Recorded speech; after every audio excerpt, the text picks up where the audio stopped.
जब कांग्रेस बनी, कांग्रेस किसने बनाई? बोलने के लिए दिया था, लिखने के लिए भी। किसने बनाई कांग्रेस?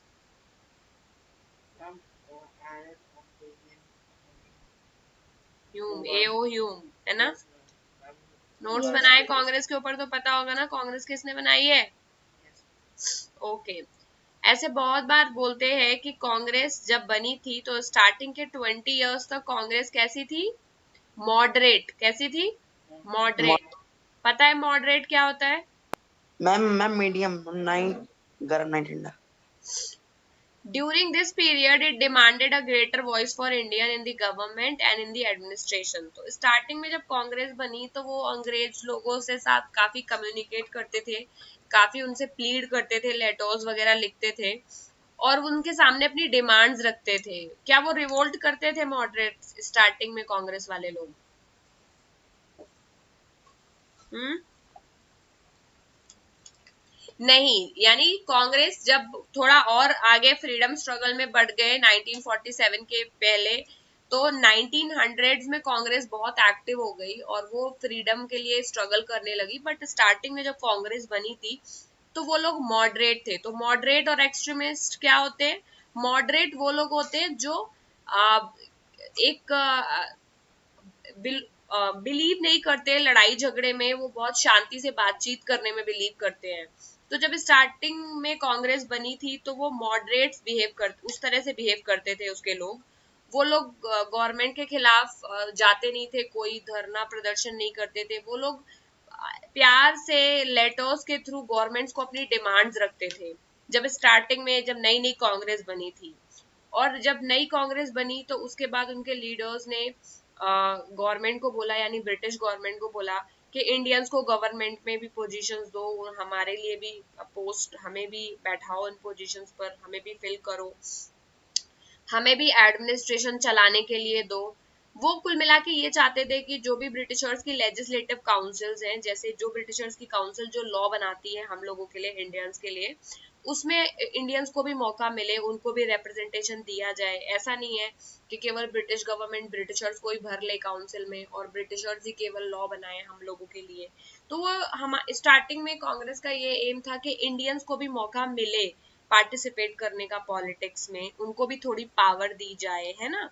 क्योंकि इसके पहले पावर्स इंडियंस के पास बिल्कुल भी नहीं थी। सारी की सारी पावर ब्रिटिश गवर्नमेंट के पास में थी और ब्रिटिश गवर्नमेंट ब्रिटिश ऑफिसर्स को ही मैक्सिमम पावर्स देते थे, उन्हीं को काउंसिल्स में बैठाते थे लॉ बनाने के लिए। तो जब नई नई कांग्रेस बनी तो उन्होंने ये डिमांड करना शुरू करा और वो ये भी डिमांड करने लगे कि इंडियंस को गवर्नमेंट में हाई पोजीशन पे रखो। उसके पहले एक एग्जाम होता था सिविल सर्विस एग्जामिनेशन, उसमें पहले इंडियंस को, पहले वो एग्जाम इंडिया में नहीं होता था, केवल लंदन में ही होता था। और अगर किसी इंडियन, क्योंकि लंदन में वो एग्जाम होता था, क्यों? क्योंकि मैक्सिमम ब्रिटेन के लोग ही उस एग्जाम में बैठते थे और पास करके इंडिया आते थे और इंडिया में हाई पोजीशंस पे नौकरी करते थे। इंडियंस को मौका ही नहीं मिलता था। तो मॉडरेट्स, यानी स्टार्टिंग में जो कांग्रेस के जो लोग थे, तो स्टार्टिंग में कांग्रेस में जो लोग थे उनको क्या बोलेंगे? मॉडरेट बोलेंगे, है कि नहीं? जैसे दादा भाई नौरोजी है ना, फिरोज शाह मेहता है। स्टार्टिंग में जो लोग, गोपाल कृष्ण गोखले हैं, तो स्टार्टिंग में कांग्रेस में जो लोग इन्वॉल्व थे, जो लोग कांग्रेस में लीडर्स थे, उनको मॉडरेट बोलेंगे। क्योंकि वो लोग बहुत ज्यादा लड़ाई झगड़ा नहीं करते थे ब्रिटिशर्स से, वो बिलीव करते थे, उनके सामने डिमांड्स रखते थे। और उनमें से दो डिमांड्स तो ये थी कि इंडियंस को भी हाई पोजीशंस पे नौकरी दो, एट द सेम टाइम जो सिविल सर्विस एग्जामिनेशन केवल लंदन में आप कराते हो उसे इंडिया में भी कराओ। इस तरह की डिमांड्स रखते थे। समझ आ रहा है? Yes ma'am. और वो इसलिए ये क्यों करते थे? क्योंकि उन्हें पता था कि कहीं ना कहीं ब्रिटिशर्स रेसिज्म करते हैं। सबसे ज्यादा वो केवल यूरोपियंस को ही, यानी ब्रिटेन के लोगों को ही फेवर करते हैं, इंडियंस को फेवर नहीं करते हैं। तो most of the important jobs जो थी वो मोनोपोलाइज किसने कर लिया था? उस जॉब पे कब्जा व्हाइट लोगों का कब्जा था। तो ब्रिटिश ऑफिशियल्स जो व्हाइट होते थे उनको ही बहुत ज्यादा रिस्पॉन्सिबिलिटी वाली पोजीशन दी जाती थी, एडमिनिस्ट्रेशन में भी मैक्सिमम काम वही लोग करते थे। तो since British officers were sending a major part of their large salaries home, क्योंकि ब्रिटिश ऑफिसर्स थे वो बहुत ज्यादा अपनी जो सैलरी है उसका लार्ज पार्ट वो कहाँ भेजते थे? घर भेजते थे, और इस वजह से क्या होता था, इंडिया का बहुत सारा पैसा इंग्लैंड चला जाता था, करेक्ट, क्योंकि वहां के लोग वहां पे एग्जाम देकर के इंडिया नौकरी करने आ रहे हैं, इंडिया में हाई पेइंग जॉब्स उनको मिल रही है, और वो पैसा वो यहाँ पर कमा कमा करके इंग्लैंड वापस भेज रहे हैं, तो हमारा नुकसान होता था उसमें से, क्योंकि सैलरी तो हमारी जेब से जाती थी उन लोगों की, और हमें तो सैलरी देनी पड़ती थी, लेकिन वो लोग कमाते थे, है कि नहीं। और भी डिमांड्स रखी उन्होंने, क्या डिमांड रखी, separation of judiciary from executive, repeal of arms act, अभी एक आर्म्स एक्ट पढ़ाया था ना मैंने, उस आर्म्स एक्ट में क्या था। मैम किसी भी इंडियन को आर्म्स रखने की परमिशन नहीं है। हाँ, तो जब कांग्रेस नई नई बनी तो उन्होंने बोला ये आर्म्स एक्ट को आप रिपील कर दो, क्योंकि ये आर्म्स एक्ट के हमारी सिक्योरिटी को भी खतरा होता है, और हमें freedom of speech and expression दो। इसके लिए भी कोई एक्ट बनाया था ब्रिटिशर्स ने, फ्रीडम प्रेस की छीन ली थी, था ऐसा कोई act. Yes ma'am, vernacular act. Vernacular press act में से प्रेस की फ्रीडम भी छीन ली थी ब्रिटिशर्स ने। तो ये बात भी जो स्टार्टिंग में इंडियन नेशनल कांग्रेस के लोग थे, वो लोग ये भी बोल रहे थे कि आप हमें बोलने की आजादी तो दो, कम से कम आप हमें बोलने की आजादी भी नहीं देते। तो ये सारे डिमांड्स स्टार्टिंग में मॉडरेट्स लोग रखते थे, ठीक है। तो कांग्रेस में नीचे हेडिंग डालो moderates,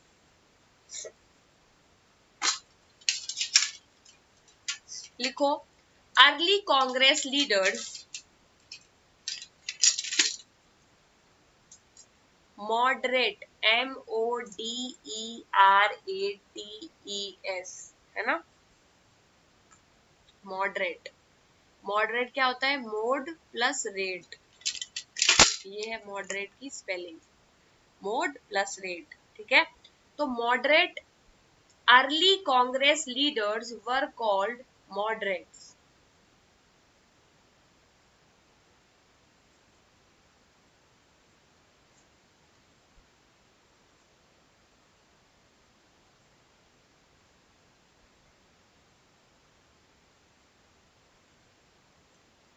Early Congress leaders were called moderates. They believed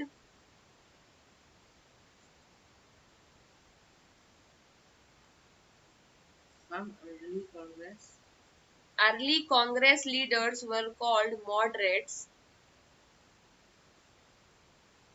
They believed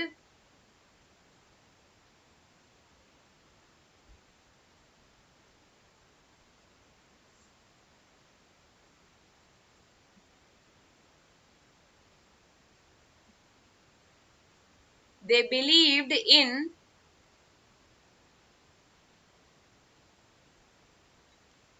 communicating with British government.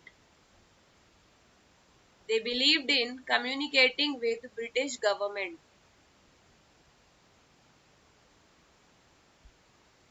Their major demand. They believed in communicating with British government.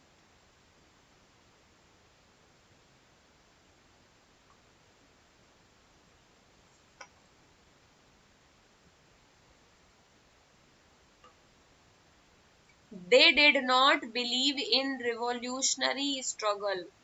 उनको रिवॉल्यूशन करने में वो बिलीव नहीं करते थे, सड़कों पर निकल आए, नियम तोड़े, ब्रिटिशर्स के रेलवे प्लेटफॉर्म उखाड़े और उनके खिलाफ बुरी बुरी बातें बोले, इस तरह जिस तरह से धरना देखा है ना, कभी धरना प्रदर्शन होता है, हमारी मांगे पूरी करो, इस तरह की चीजों में बिलीव नहीं करते थे। So they did not believe in revolutionary struggle. They did not believe in revolutionary struggle. Revolution के थ्रू चीजें चेंज करें, तो अर्ली लोग इनमें बिलीव नहीं करते थे, वो प्यार से बात करने में बिलीव करते थे। They did not believe in revolutionary struggle.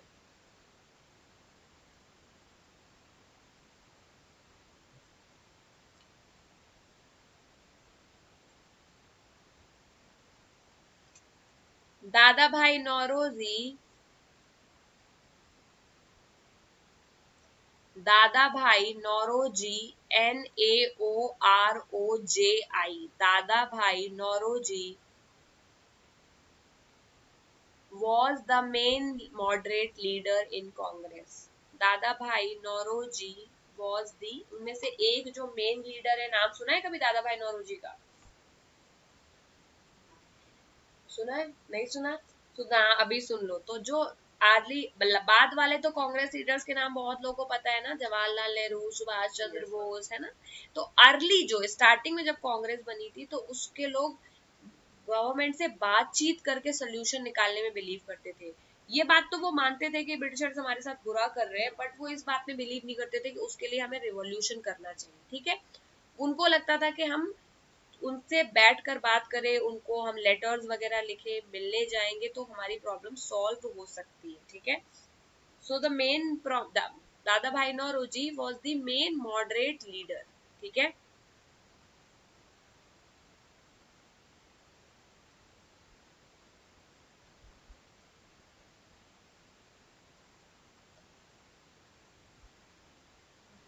ठीक है।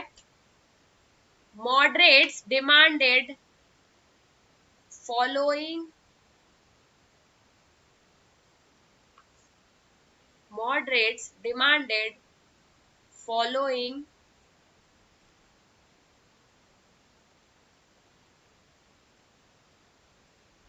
ठीक है, moderates demands, क्या लिखा है, moderates demanded following things। First है repeal of arms act. Repeal मतलब खत्म कर दो, repeal REPEAL, repeal of arms act.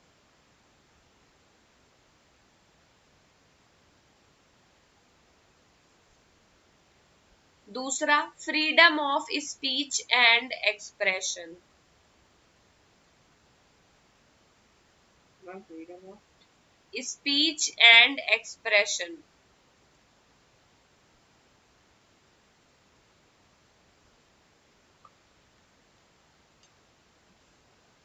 Third है more Indians in high administrative job.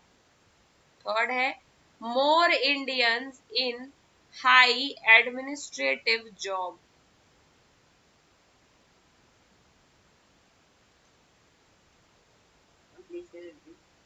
More Indians in high administrative jobs, यानी हाई एडमिनिस्ट्रेटिव जॉब्स में और Indians को रखो, तो more Indians in high administrative jobs.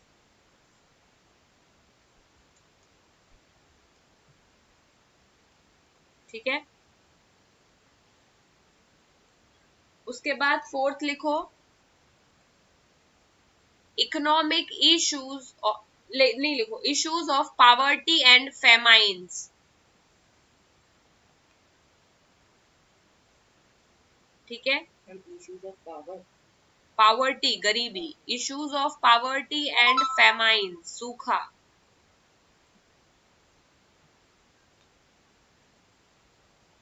So they demanded, इसी line में आगे लिखो, issues of poverty and famine, so they demanded decrease in land revenue. पढ़ा है ना मैंने कि ब्रिटिशर्स लैंड रेवेन्यू हमसे वसूलते थे ना, जमींदारी सिस्टम में पढ़ा है, परमानेंट सेटलमेंट, महलवारी, तो हमसे टैक्स लेते थे। तो मॉडरेट्स लोग जब कांग्रेस में आए तो उन्होंने डिमांड किया कि टैक्स को कम कर दिया जाए, क्योंकि कंट्री में बहुत गरीबी थी और बहुत जगह फेमाइन, सूखा पड़ रहा था ना। तो issues of poverty and famine, so they demanded decrease in land revenue. ठीक है,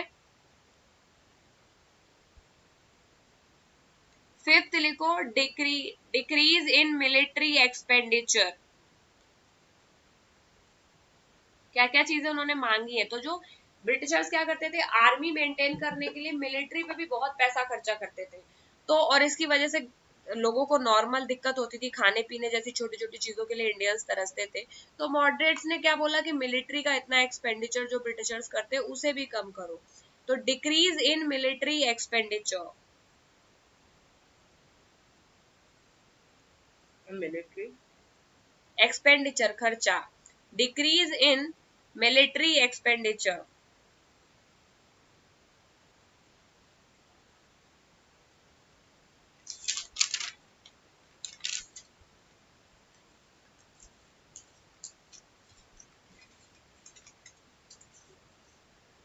ठीक है। और लास्ट पॉइंट लिखो, मोर फंड फॉर इरिगेशन, सिंचाई के लिए और पैसा, मोर फंड फॉर इरिगेशन।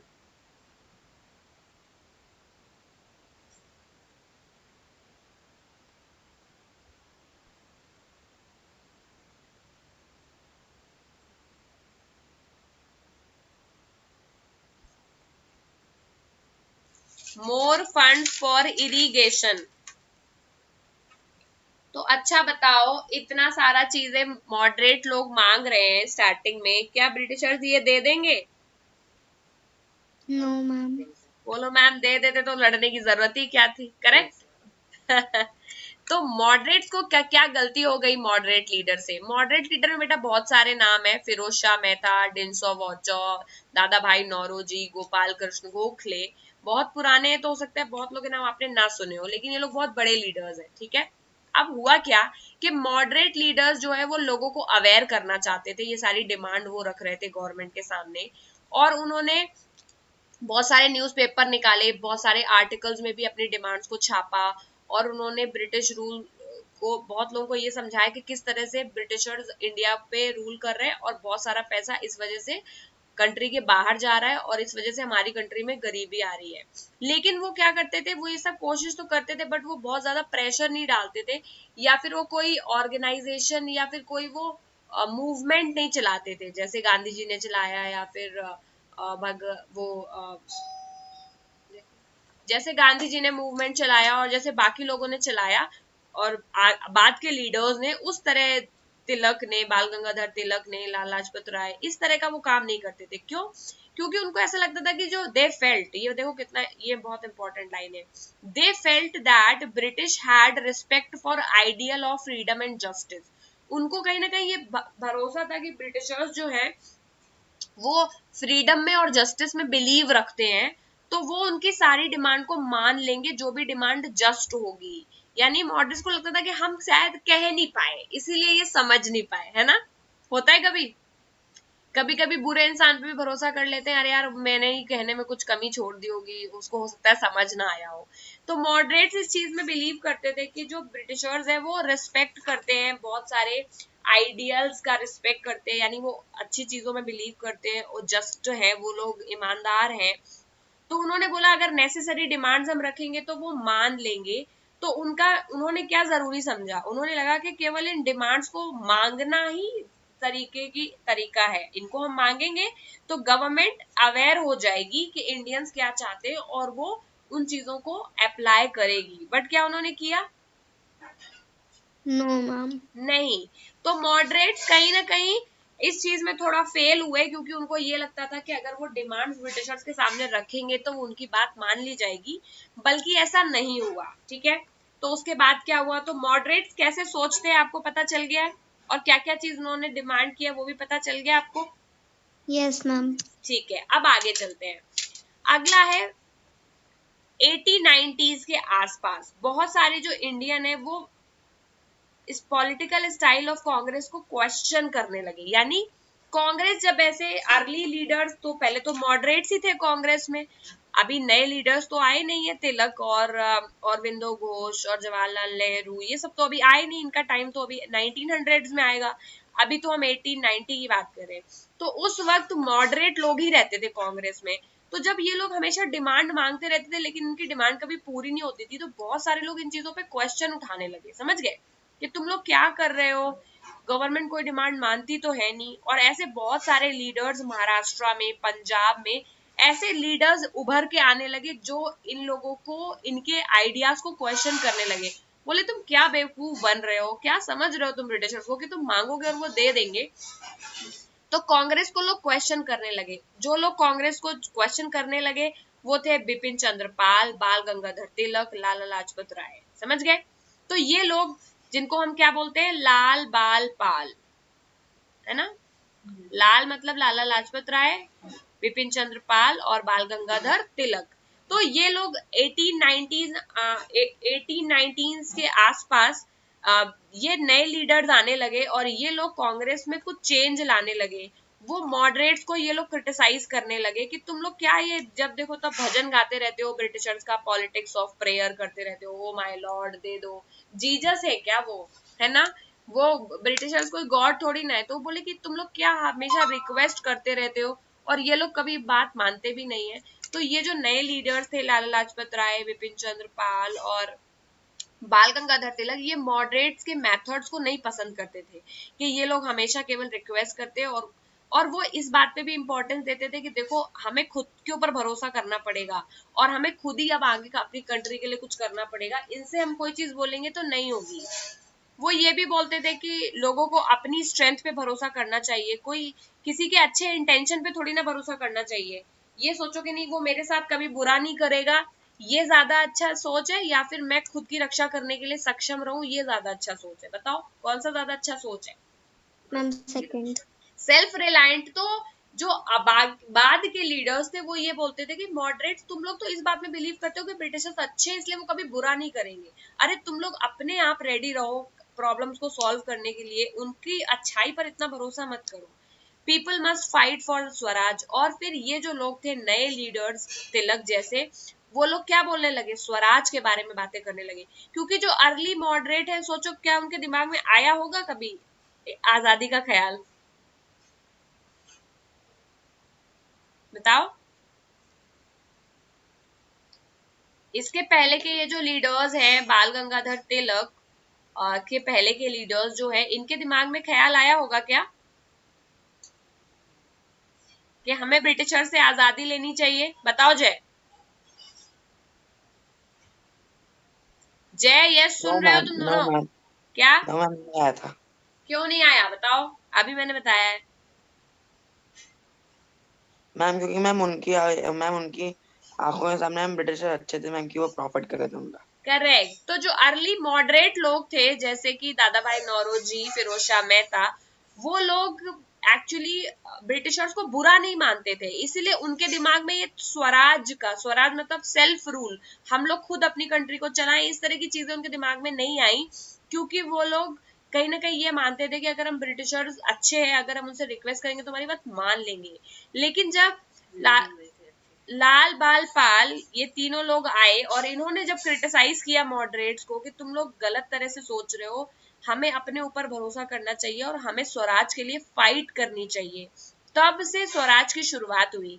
यानी तब से हमारी कंट्री में लोग खुद के रूल करने के बारे में सोचने लगे।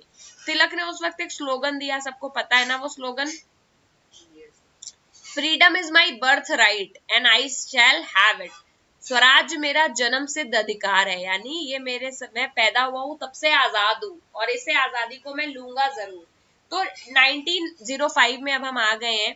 तो 1890 से 1900 के यानी 10 सालों के बीच में कांग्रेस में काफी सारे चेंजेस आए। तिलक आ गए कांग्रेस के अंदर, है ना, और लाला लाजपत राय आ गए, पाल आ गए, और ये लोग मॉडरेट से थोड़ा अलग सोचते थे। तो जो नए लीडर्स आए 1900 के आसपास, जो नए लीडर अब आएंगे, वो मॉडरेट से बहुत अलग सोचते हैं, क्योंकि उनको ऐसा लगता है कि हमें फ्रीडम स्ट्रगल से मिलेगी, हमें किसी से रिक्वेस्ट करने से फ्रीडम नहीं मिलेगी। ठीक है, फिर क्या हुआ बताओ?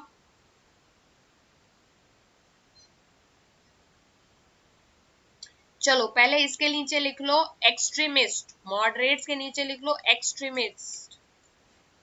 Extremist, EXTREMIST, extremist. तो मॉडरेट्स के बारे में तो लिख लिया है, अब एक्सट्रीमिस्ट के बारे में भी लिखो, EXTREMIST,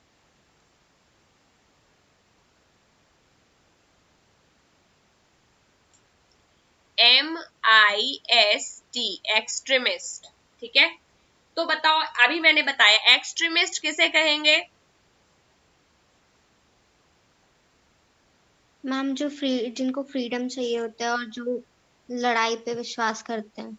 करेक्ट, स्ट्रगल पे। ठीक है, तो लिखो एक्सट्रीमिस्ट, उसके आगे एस लगा लो तो ये प्लूरल हो जाएगा। Extremist were different from moderates. Extremist जो थे they were different from moderates.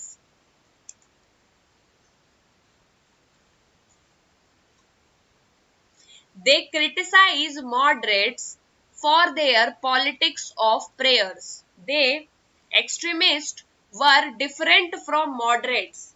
Extremists जो थे वो moderate से different थे. They criticized ये लिखा हुआ है CRITI. criticize का मतलब किसी को criticize करना, आलोचना करना, पता है ना ये word. So they criticized moderates for their politics of prayer. ये prayer कर के चीजें मांगना, इसमें वो criticize किया उन्होंने इसलिए. They criticized moderates for their politics of prayer.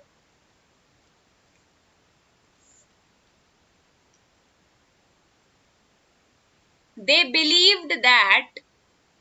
criticized moderates for their politics of prayer.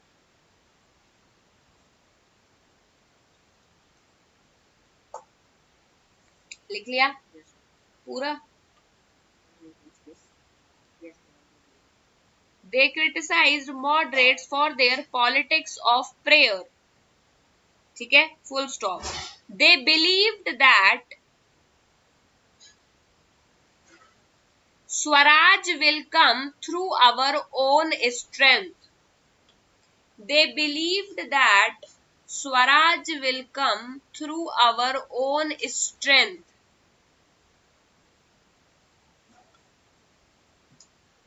ठीक है, so they believed that Swaraj will come through our own strength. ठीक है, people must fight for Swaraj.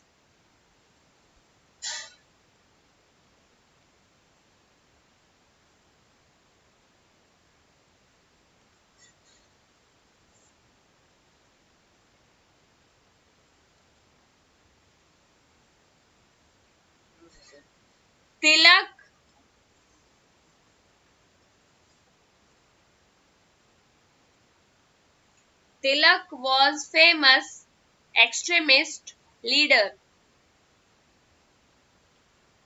Tilak was famous extremist leader. And he gave slogan लिख लो फिर. And he gave slogan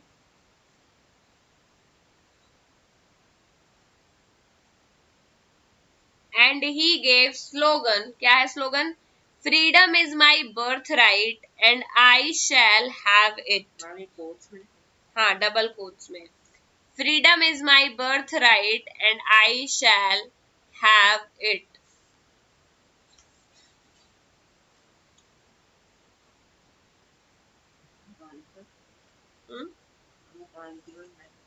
Freedom बोल रहे हो ना? Freedom is my birthright. Freedom is my birthright and I shall have it.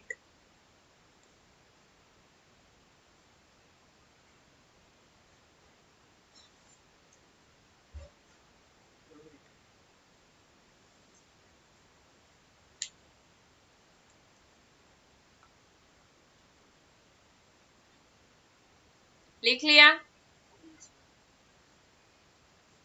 Yes ma'am. तो starting में बेटा 1885 में जब एओ ह्यूम ने कांग्रेस बनाई, उसके बाद यही दो चीजें हुई. सबसे पहले कांग्रेस में मॉडरेट लीडर्स आए जो लोग ब्रिटिशर्स को रिक्वेस्ट करने में बिलीव करते थे. तो 1885 से लेके तक 1900 तक यही चलता रहा. फिर धीरे धीरे इसमें एक्सट्रीमिस्ट लीडर कांग्रेस में जुड़ने लगे, जैसे बाल गंगाधर तिलक, पाल और लाला लाजपत राय. ये लोग क्या करने लगे, ये लोग उनको क्रिटिसाइज करने लगे पुराने लीडर्स को कि आप लोग जो भी तरह का पॉलिटिक्स कर रहे हो ये अच्छा नहीं है, रिक्वेस्ट करने से कुछ नहीं मिलेगा, हमें स्ट्रगल करना पड़ेगा, खुद हमें मेहनत करनी पड़ेगी, हमें आजादी लेनी पड़ेगी इनसे, ऐसे ये देंगे नहीं. उसी बीच एक इवेंट हुआ 1905 में. तो अभी कांग्रेस में कितने तरह के लोग रहते हैं? बोलो मैम. 2 तरह के. कौन कौन? मॉडरेट और एक्सट्रीमिस्ट.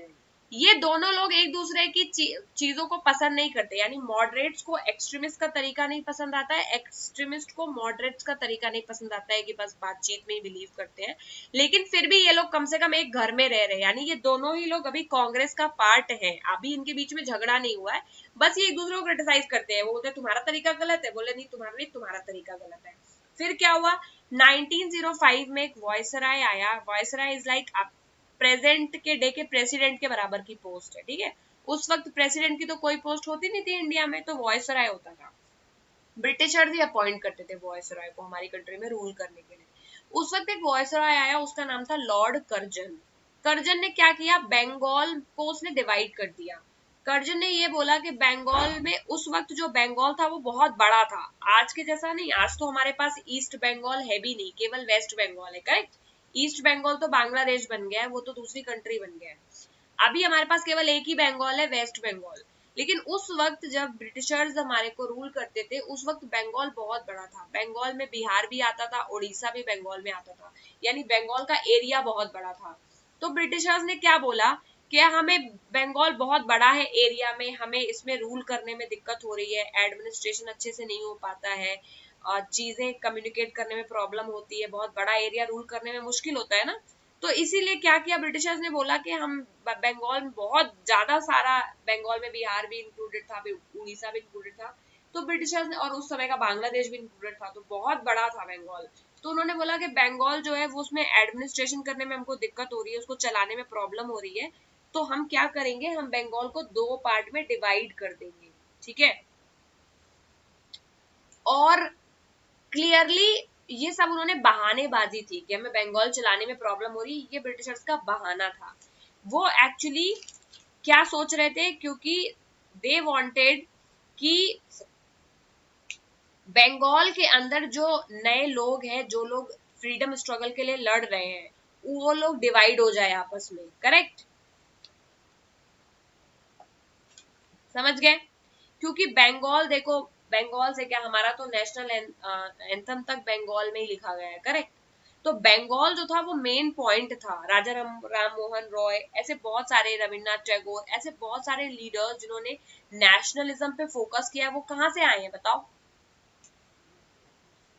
बांग्लादेश नहीं, उस समय के बंगाल से। बांग्लादेश तो बाद में बना है, बट उस वक्त तो वो बंगाल ही बोलते थे। तो इंडिया में जो बहुत सारे लोग हैं जो फ्रीडम स्ट्रगल में पार्टिसिपेट करते थे, वो बंगाल के रीजन से थे।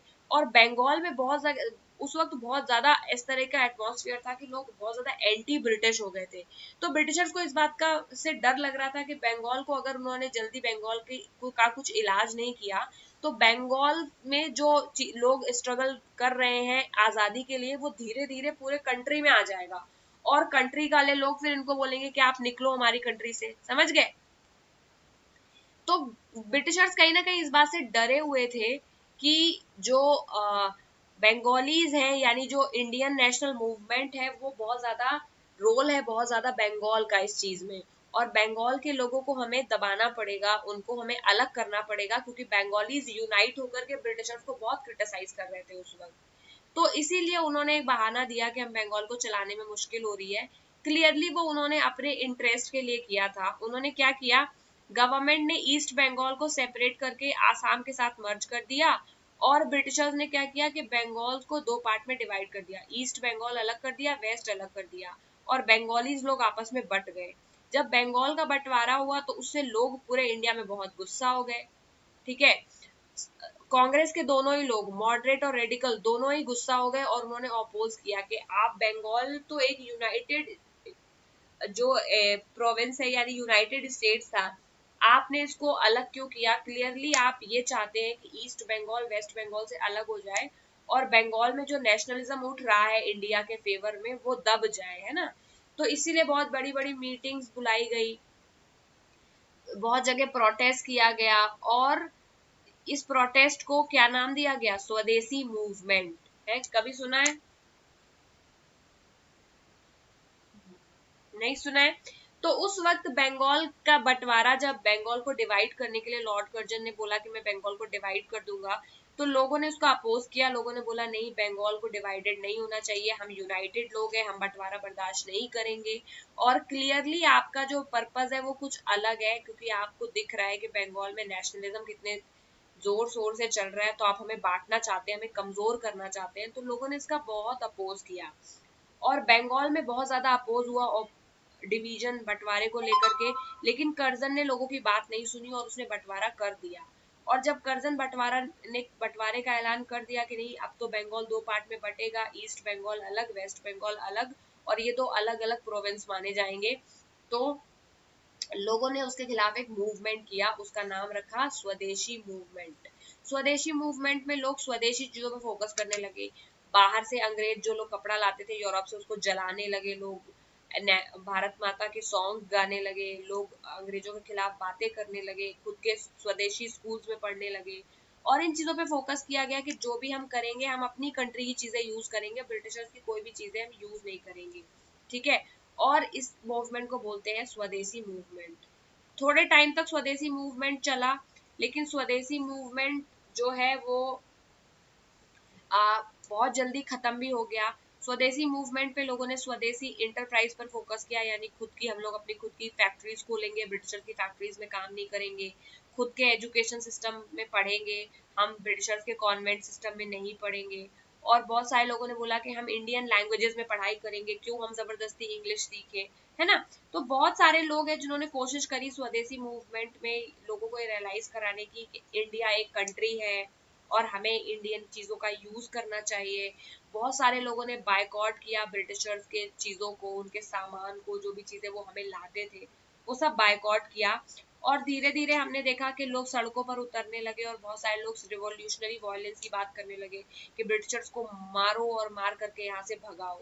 तो स्वदेशी मूवमेंट जो है वो थोड़ा रिवॉल्यूशनरी हो गया, लोगों को गुस्सा आ गया क्योंकि ब्रिटिशर्स ने बोला कि वो बंगाल का डिवीजन करेंगे। और इस बात पे गुस्सा होकर के बहुत जगह पर लड़ाई झगड़े भी हुए। और फाइनली कांग्रेस में भी कुछ लोग थे जो ये कह रहे थे कि हमें इस चीज को अपोज करना चाहिए, कुछ लोग बोल रहे थे, जो मॉडरेट लीडर थे वो रिवॉल्यूशन करना नहीं चाहते थे क्योंकि वो आराम से बात करने में बिलीव करते थे। वहीं पर जो एक्सट्रीमिस्ट लीडर थे, कहाँ देख रहे हो तुम, तो यहाँ देखो ना सामने। तो जो एक्सट्रीमिस्ट लीडर थे वो किस बात, तो बहुत डिस्टर्बिंग होता है ना जब when you don't pay attention, बगल में बैठ गया तो फिर आया नहीं करो, और आते हो तो फिर अटेंशन पे किया करो ना, मेरा भी कंसंट्रेशन लूज होता है फिर उससे। हाँ, तो रिवॉल्यूशनरी कौन कर रहे थे, एक्सट्रीमिस्ट लोग रिवॉल्यूशन कर रहे थे। क्यों, क्योंकि वो ये चाहते थे कि यही मौका है और हमें इनको बाहर भगाना चाहिए यहाँ से। लेकिन मॉडरेट लोग कांग्रेस में इस चीज के फेवर में नहीं थे, वो अभी भी ब्रिटिशर से बात करना चाहते थे। और इसी वजह से 1907 में कांग्रेस के लोगों में लड़ाई हो गई और कांग्रेस दो पार्ट में बट गया। मॉडरेट्स लोग अलग जाने लगे, एक्सट्रीमिस्ट लोग अलग जाने लगे और कांग्रेस का बंटवारा हो गया, ठीक है। तो हम कांग्रेस के बंटवारे के बाद क्या हुआ ये बाद में देखेंगे। तुमको घर से क्या करके लाना है, मैंने एक्सट्रीमिस्ट लगा दिया है, होमवर्क में है that you have to write down partition of Bengal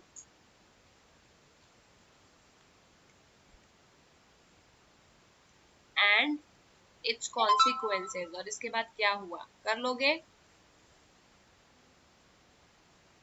write down about the partition of Bengal and what were its consequences.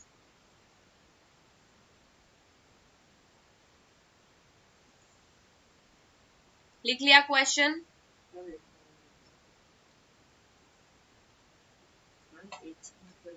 consequences,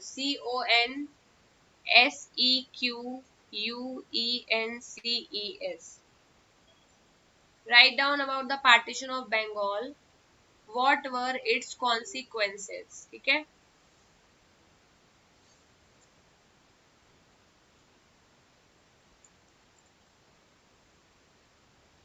तो आज के लिए तुम लोगों का ये होमवर्क रहेगा, नेक्स्ट क्लास में हम यहीं से शुरू करेंगे, ठीक है। So guys, have you heard of natural and man-made resources? Yes, ma'am. What are natural resources? अब मैं बताऊं? Yes, tell me. Ma'am, natural resources are a type of resources that are made up of nature, and man-made resources are a type of resources which are made from the humans for natural resources, for example, land, air, and water. Man-made, for example, Very good. cupboard and table. Natural resources are the resources which are found in nature, and man-made resources are the resources which are manufactured by men with the help of natural resources. Correct? Natural resources कितने type के होते हैं? How many types? Ma'am, two.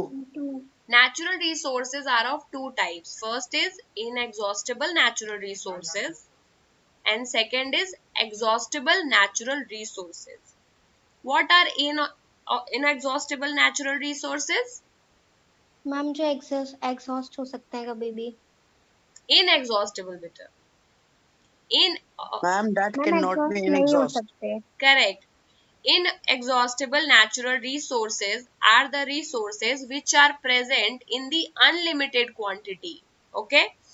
And they are not likely to exhaust. यानी क्या है? They will not exhaust sooner. Okay? At least Yes. in our lifetime. Okay? Example क्या है? Example is Water and sunlight. water and sunlight and air. Okay? Now, exhaustible natural resources. What are they? Ma'am, that can be exhausted easily. For example, coal and petroleum. Very good. So, exhaustible natural resources, you will say that, ma'am, these are the resources. They are found in nature, but their quantity is limited. They are not in unlimited quantity. Okay? They are in limited number. So, they will exhaust if we use them, if we use them with free hand without any judicious judgment, then they will get exhausted. Example, forest, wildlife, coal, petroleum, natural gas. Correct? Say yes and no. Yes ma'am. Yes, ma'am. So we will talk about one of this type, that is coal. So exhaustible natural resource, one example is coal. Have you seen coal? Yes, How does it look? I'm black. Black, black? And blackish structure. Correct. So coal is hard as a stone and it is black in color. Coal, what it is used for? Can ma'am you guess? Ma'am, cooking food. Burn and cooking food. And Ma'am, cooking and generating electricity in power plants. Yes, very good. So coal is that one fuel which is used for many purposes. One purpose is to cook food. Okay. Where it is used for cooking food? In our home?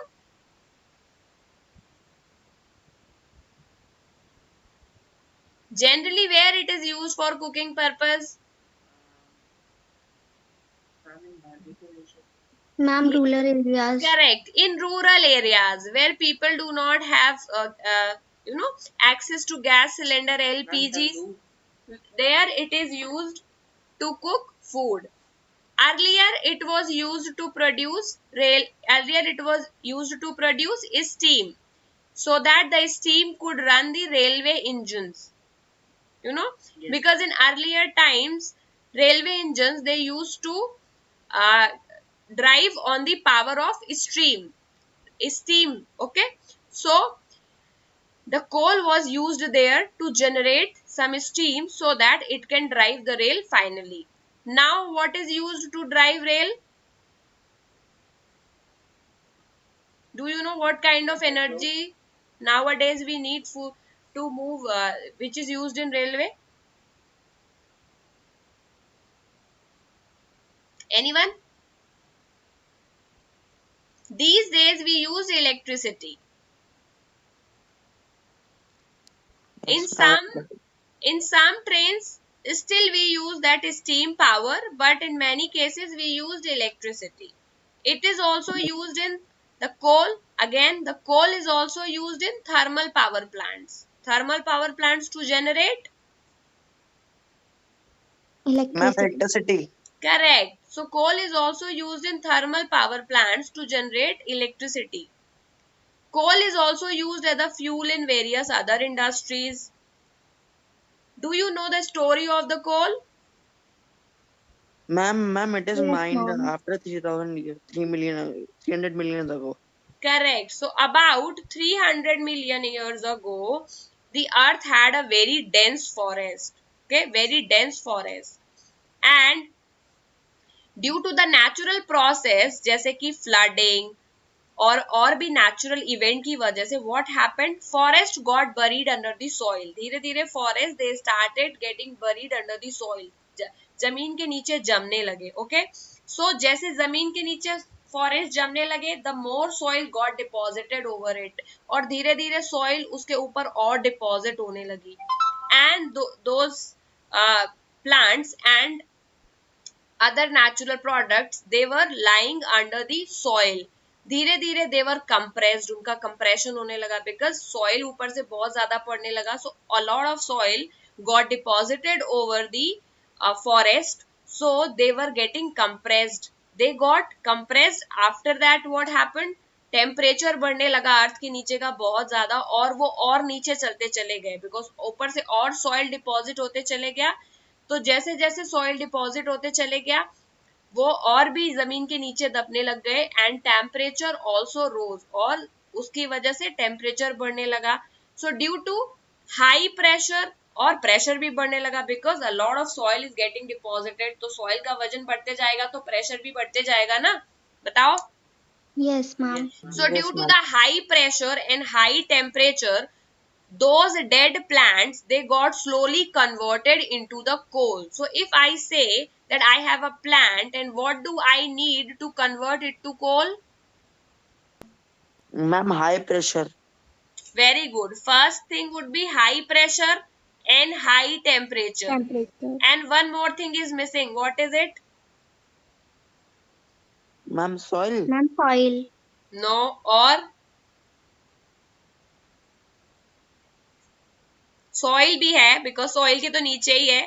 सो बोलो ma'am, if we are having plants और forest today, if I give them enough high pressure high temperature right now और जमीन के नीचे दबा दूं तो क्या ये आज ही कोयले में कन्वर्ट हो जाएगा? No, ma'am, it No, will ma'am, take time ma'am लगेगा. 300 millions ago. It will take thousands years, no? So it is, so only it is called exhaustible resource because you Yes, cannot ma'am. manufacture them, correct, right now only. It will take enough time, like thousands of years again, to get manufactured. So even Yes, if ma'am. we have plants today, we cannot just like that convert them into coal. First of all, natural conditions will be required. It will take enough time considering high pressure and high temperature is given. So since we cannot make them that readily or fastly, so we call them exhaustible resource. Exhaustible resource. Ma'am क्योंकि ma'am उनको जल्दी generate नहीं कर सकते. Okay, so now ये तो पूरा कोल का स्टोरी पढ़ लिया. कोल से related there are two definitions also, that two reasons in fact, that why do we call coal a fossil fuel? Why do we call coal a fossil fuel? Can you think? Ma'am, because it is made up of dead remains of plants. Very good, because vegetation at the time when it was alive, so the coal was not there, but when it got buried under the soil, and after that the vegetation was dead, and after that due to the high pressure and high temperature it got converted into the coal. So basically coal is nothing but, can we say, skeleton? Coal is Yes, nothing ma'am. but the Yes. skeleton of vegetation. Ma'am fossils of plants and animals. Ma'am Correct. इससे So coal coal बनता है. is nothing but a fossil of natural vegetation. So only we call it a fossil fuel. ठीक है? Okay. So what is carbonization? पढ़ा है? What is carbonization? As coal, Conversion of dead coal में ज्यादा plants. क्या पाया जाता है? What it is mainly consists of? Carbon. Carbon. So coal is basically consist of carbon, and conversion of plants into the coal is called carbonization. क्योंकि वो ma'am plant, conversion of dead organism into coal is correct. is So conversion of dead vegetation into the coal, जो dead plant है वो coal में convert हो गया through the process of carbonization. Because उसका carbonisation हो रहा है और कार्बोनाइजेशन होते होते कार्बन बहुत इकट्ठा हो गया and ultimately it got converted into coal. Coal. ठीक है, सो अभी समझ आ गया तीनों चीज। Have you understood? Yes carbonisation, ma'am. Fossil fuels, why do we call it fossil fuel, and the story of the coal. ठीक है, yes ma'am. and other things, exhaustible, inexhaustible, this also you got? Yes, yes ma'am. Ma'am. Okay guys,